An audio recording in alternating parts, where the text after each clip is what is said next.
Gaafa guyyaan sitti dhiitee bakka seentu dhabdu, gaafa galadoon sitti deddeebitee qalbiin keessi cabdu.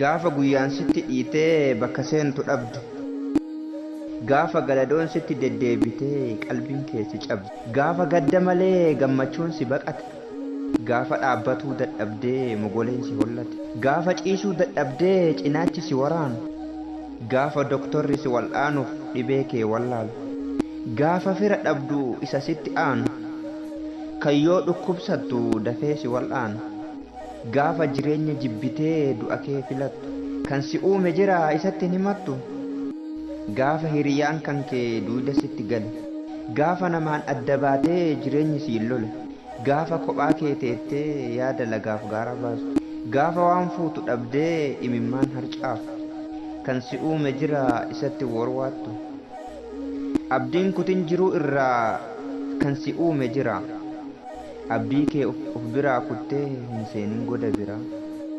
Abshir koodee kiyya koodee garaa madaa, har'a gaddita malee gaaf tokko ni gammadda. Jiruun bara kanaa isiinuu waan xiqqoo, lubbuu keetiin abshir jedhi hin seensisin rakkoo. Rakkattus obsiitii dandahi waa maraa, barri dabruun oolu hin jedhin nagaa kanarra. Barri dabruun oolu hin jedhin nagaa kanarra. Lubbuu kee godhadhu hiriyaa gaafa maraa, gadi jedhii deemii dandahi waa maraa. Yoo ati kuftee ormi si yaadatu, duraanuu si jibbaa marti sin jaallatu. Jedhiini itti himi lubbuu keetitti, kaayyoo kee galmaan gahuuf jabaadhu itti cimiiti.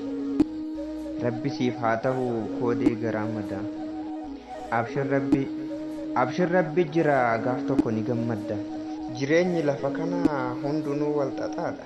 Kaaniif dhiphatee kaaniif ammoo bal'aadha. Kuwaan nyaatu dhabee garaa beelan mara, kaan quufee irraa hafee zubaalatti hara. Warri fayyaa qabu utaalee taphata, warri fayyaa hin qabne sira irraa gangalata. Jabaan laafaa saamee jiraata waan qabu, laafaa aduun itti dhiitee dhabee bakka gabu. Yaa jireenya ka ifaajanii hin tarre, jiruu lafa kanaa waa meeqa agarre. Kaan jireenyi dhadhahee biyyaa isa baasa, kaan waan fuudhu dhabee imimmaan harcaasa.